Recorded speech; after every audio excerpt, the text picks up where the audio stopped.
ಬೆಳಗಾವಿಯ ಹುಲಗವಾಳ ಗ್ರಾಮಸ್ಥರು ರಸ್ತೆ ಸಂಪರ್ಕ ಕಲ್ಪಿಸುವಂತೆ ಆಗ್ರಹಿಸಿ ಶಾಸಕರ ವಿರುದ್ಧ ಆಕ್ರೋಶ ಹೊರಹಾಕಿದ್ದಾರೆ. ಹುಲಗವಾಳ ಗ್ರಾಮದಿಂದ ಐನಾಪುರ ರಸ್ತೆ ಮತ್ತು ಸಂಗಮೇಶ್ವರ ದೇವಸ್ಥಾನಕ್ಕೆ ಹೋಗೋ ದಾರಿ ತಗ್ಗು ಗುಂಡಿಗಳಿಂದ ಕೂಡಿದೆ. ಚುನಾವಣಾ ಪೂರ್ವದಲ್ಲಿ ಶಾಸಕರು ರಸ್ತೆ ಮಾಡಿಸೋ ಭರವಸೆ ನೀಡಿದ್ರು, ಆದ್ರೀಗ ಈ ಕಡೆ ತಿರುಗಿ ನೋಡ್ತಾ ಇಲ್ಲ ಅಂತ ಗ್ರಾಮಸ್ಥರು ಆಕ್ರೋಶ ಹೊರಹಾಕಿದ್ದಾರೆ. ರೇಷ್ಮೆ ಉತ್ಪಾದನೆಗೆ ಹೆಸರುವಾಸಿಯಾಗಿರುವ ಕೋಲಾರ ಜಿಲ್ಲೆಯಲ್ಲಿ ರೇಷ್ಮೆ ಬೆಳೆಗೆ ಶತಮಾನದ ಇತಿಹಾಸ ಇದೆ. ಆದರೆ ಇತ್ತೀಚೆಗೆ ಬಿಸಿಲ ಬೇಗೆಯಿಂದ ಕೋಲಾರದಲ್ಲಿ ರೇಷ್ಮೆ ಬೆಳೆಗಾರರ ಸಂಖ್ಯೆ ಕುಸಿತಾ ಇದೆ. ಕಳೆದ ಹಲವು ವರ್ಷಗಳಿಂದ ರೇಷ್ಮೆ ಬೆಳೆದು ಜೀವನ ಕಂಡುಕೊಂಡಿದ್ದ ರೈತರು ಈಗ ರೇಷ್ಮೆಗೆ ಬದಲಾಗಿ ಪರ್ಯಾಯ ಬೆಳೆಗಳಿಗೆ ಮೊರೆ ಹೋಗ್ತಿದ್ದಾರೆ. ಉಡುಪಿಯ ಬೈಂದೂರು ತಾಲೂಕಿನ ಕೊಲ್ಲೂರು ಮೂಕಾಂಬಿಕಾ ದೇವಾಲಯಕ್ಕೆ ದಾಖಲೆಯ ಆದಾಯ ಹರಿದು ಬಂದಿದೆ. 2025-26ನೇ ಸಾಲಲ್ಲಿ ಭರ್ಜರಿ 85 ಕೋಟಿ ರೂಪಾಯಿ ಆದಾಯ ತಲುಪಿದ್ದು ಹೊಸ ಇತಿಹಾಸ ನಿರ್ಮಿಸಿದೆ. ಕಳೆದ ಕೆಲವು ವರ್ಷಗಳಿಂದ ದೇವಾಲಯದ ಆದಾಯದಲ್ಲಿ ನಿರಂತರ ಏರಿಕೆ ಕಂಡು ಬರ್ತಾ ಇದ್ರು. ಈ ಸಾಲಿನ ಬೆಳವಣಿಗೆ ವಿಶೇಷ ಗಮನ ಸೆಳೆದಿದೆ.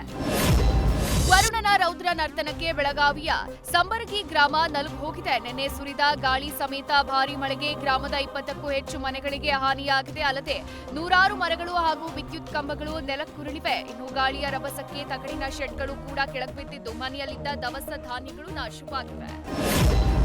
ಹುಬ್ಬಳ್ಳಿಯ ಕಲಘಟಕಿ ತಾಲೂಕಿನ ಹಲವೆಡೆ ಭಾರೀ ಮಳೆಯಾಗ್ತಾ ಇದ್ದು ಜನಜೀವನ ಅಸ್ತವ್ಯಸ್ತವಾಗಿದೆ. ಗುಡುಗು ಸಿಡಿಲು ಸಹಿತ ಭಾರೀ ಮಳೆಯಿಂದಾಗಿ ರಾಮನಾಳ, ಹಾರೋಗೇರಿ ಸೇರಿದಂತೆ ವಿವಿಧ ಗ್ರಾಮದಲ್ಲಿ ಅವಾಂತರಗಳು ಸೃಷ್ಟಿಯಾಗಿದೆ.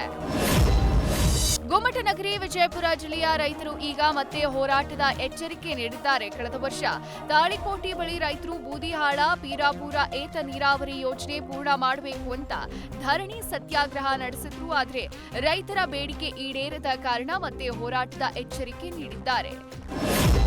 ಬೀದರ್ನ ಬ್ರಿಮ್ಸ್ ಆಸ್ಪತ್ರೆ ಆವರಣದಲ್ಲಿ 36 ಕೋಟಿ ವೆಚ್ಚದ ಕ್ಯಾನ್ಸರ್ ಚಿಕಿತ್ಸಾ ಘಟಕಕ್ಕೆ ಶಂಕುಸ್ಥಾಪನೆ ಮಾಡಲಾಯಿತು. ಅರಣ್ಯ ಸಚಿವ ಈಶ್ವರ್ ಖಂಡ್ರೆ ಅವರು ಕ್ಯಾನ್ಸರ್ ಚಿಕಿತ್ಸಾ ಘಟಕಕ್ಕೆ ಶಂಕುಸ್ಥಾಪನೆ ಮಾಡಿದ್ದಾರೆ. ಬೀದರ್ ಜಿಲ್ಲಾಡಳಿತ, ಬೀದರ್ ವೈದ್ಯಕೀಯ ವಿಜ್ಞಾನಗಳ ಸಂಸ್ಥೆ ಮತ್ತು ಕಲ್ಯಾಣ ಕರ್ನಾಟಕ ಪ್ರದೇಶಾಭಿವೃದ್ಧಿ ಮಂಡಳಿಯ ಸಹಯೋಗದಲ್ಲಿ 36 ಕೋಟಿ ರೂಪಾಯಿ ವೆಚ್ಚದಲ್ಲಿ 100 ಹಾಸಿಗೆಗಳ ಕಿದ್ವಾಯಿ ಪೆರಿಫೆರಲ್ ಕ್ಯಾನ್ಸರ್ ಚಿಕಿತ್ಸಾ ಘಟಕ ನಿರ್ಮಾಣವಾಗ್ತಾ ಇದೆ.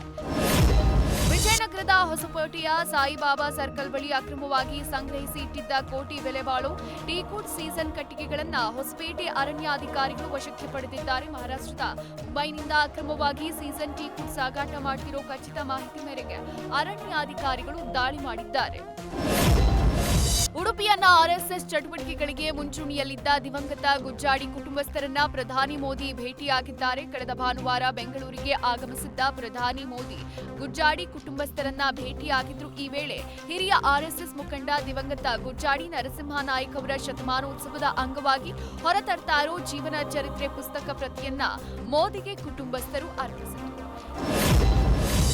ಸಿಬಿಐ ನಿರ್ದೇಶಕ ಪ್ರವೀಣ್ ಸೂದ್ ಸೇವಾವಧಿಯನ್ನ 1 ವರ್ಷಕ್ಕೆ ವಿಸ್ತರಣೆ ಮಾಡಲಾಗಿದೆ. ಕೇಂದ್ರ ಸರ್ಕಾರದಿಂದ ಪ್ರವೀಣ್ ಸೂದ್ ಸೇವಾವಧಿ ವಿಸ್ತರಿಸಿ ಆದೇಶಿಸಲಾಗಿದೆ. 2023ರ ಮೇ ತಿಂಗಳಲ್ಲಿ ಸಿಬಿಐ ನಿರ್ದೇಶಕರಾಗಿ ಪ್ರವೀಣ್ ಸೂದ್ ನೇಮಕಗೊಂಡಿದ್ದು, ಈ ತಿಂಗಳಲ್ಲಿ ಪ್ರವೀಣ್ ಸೂದ್ ಸೇವಾವಧಿ ಅಂತ್ಯ ಆಗ್ತಾ ಇತ್ತು. ಆದರೆ ಕೇಂದ್ರ ಸರ್ಕಾರ ಸೇವಾವಧಿ ವಿಸ್ತರಿಸಿ ಮೇ 2027ರವರೆಗೆ ಇವರೇ ಸಿಬಿಐ ನಿರ್ದೇಶಕರಾಗಿ ಕಾರ್ಯನಿರ್ವಹಿಸಲಿದ್ದಾರೆ.